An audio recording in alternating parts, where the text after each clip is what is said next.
Hello guys, welcome to this channel. Today we are going to discuss about the mammary gland and menstrual cycle. So before starting this video, first of all please like and subscribe this channel so that you will get all the new notification. Let's start with the first is mammary gland.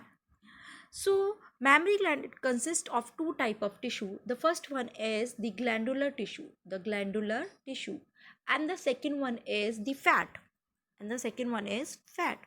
So this glandular tissue is divided into various 15 to 20 compartment, around 15 to 20 compartment, and each compartment is this one is the mammary lobe. Each compartment is called the mammary lobe, and sidewise you can see this red like structure, it is the fat. Okay, now this each mammary lobe is containing various alveoli, a clump or cluster of alveoli which is known as the mammary alveoli.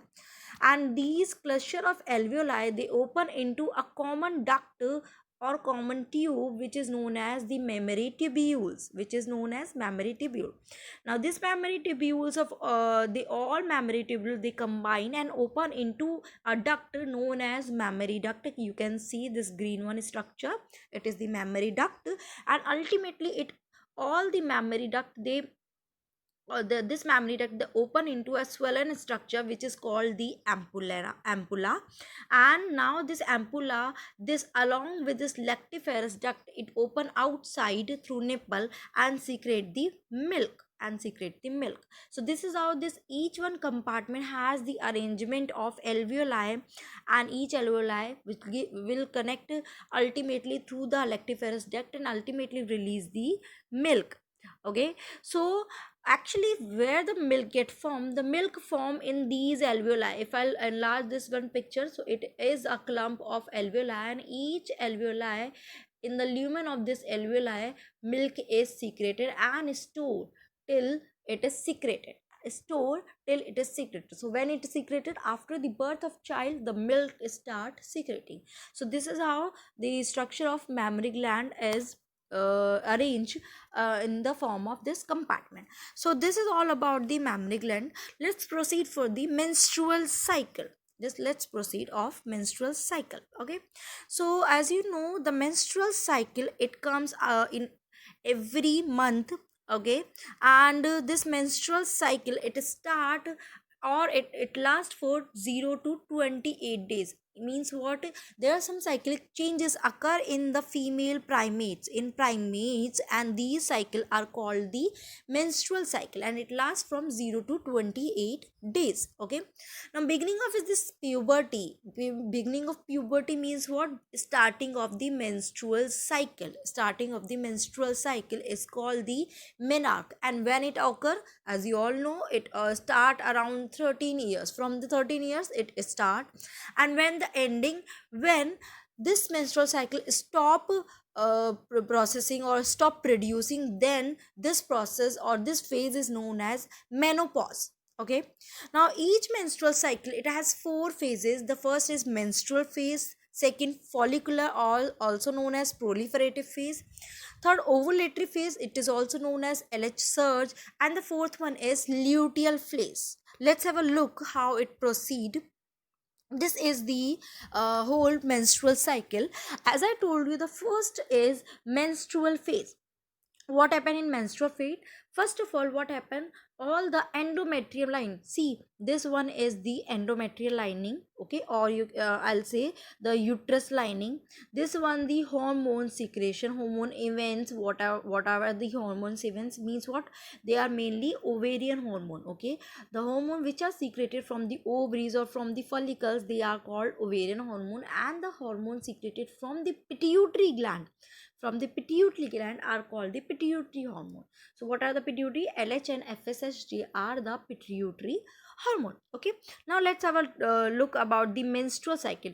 It lasts around 3 to 5 days. Okay, and what happened in this phase? The lining of endometrium, it start degrading or breakdown. The breakdown of lining of endometrium starts, and blood vessels also start degrading, also start breaking down. Okay, blood vessels.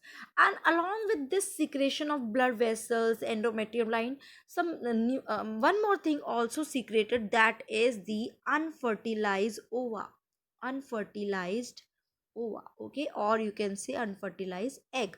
It also starts secreting along with the secretion of this blood vessels and endometrium lining. Fine.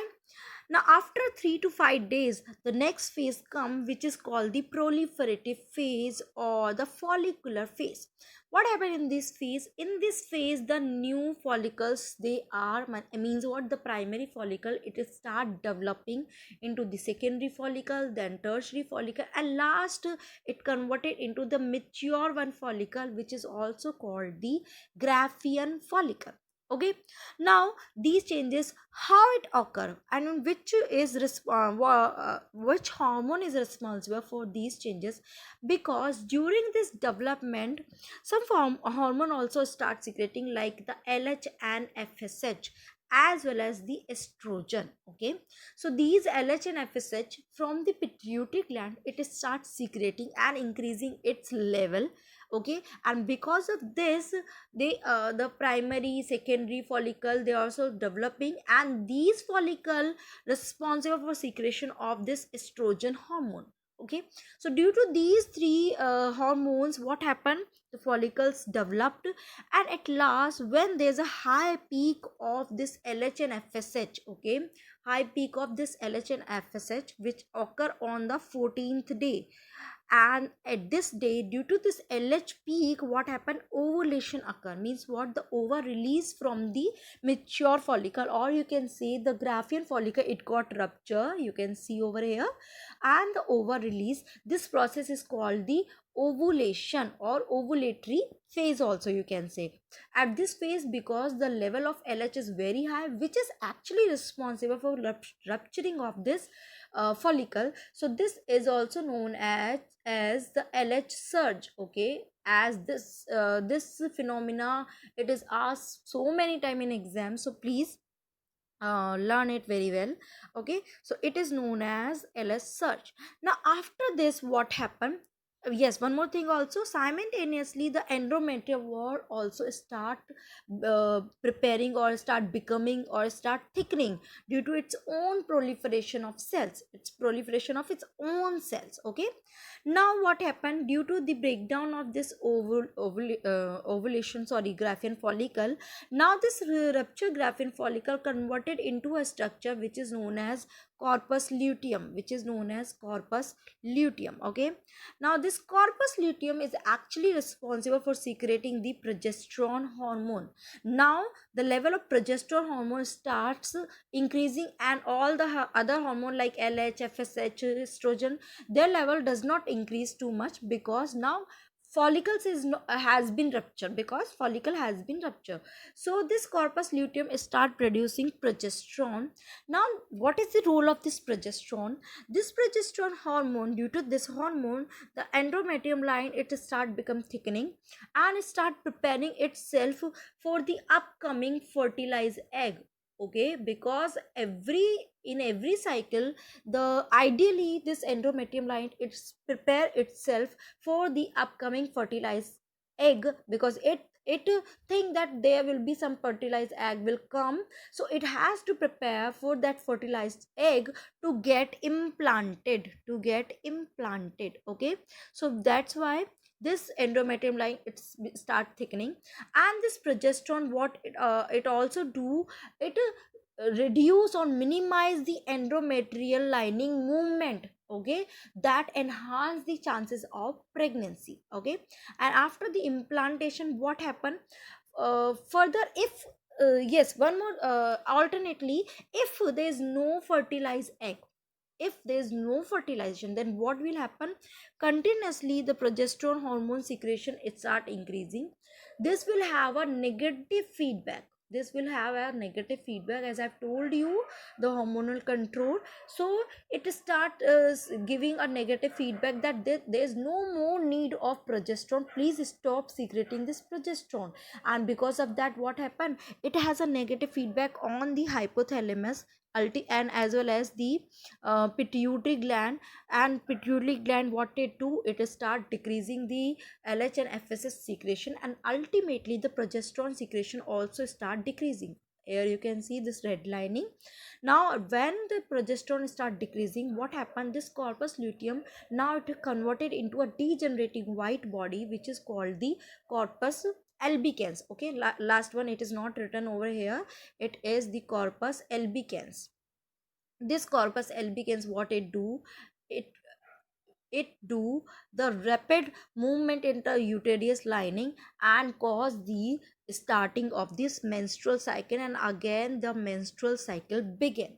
Okay, I'm summarizing this whole menstrual cycle. What happened, starting the endometrium line, it break down, then it start again preparing itself, and in the progesterone, with the help of progesterone, it thicken to get fertilized, to get implanted the fertilized egg. And if there's no fertilization, it again rupture and the menstrual cycle again start. Okay, so I hope that this menstrual cycle is very well understood to you.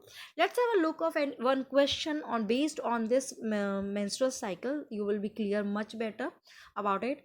The first is, this is the endometrium cycle hormone level is given. The first question is identify A and B. So I think this A is what, estrogen. Okay, and the B is what, progesterone.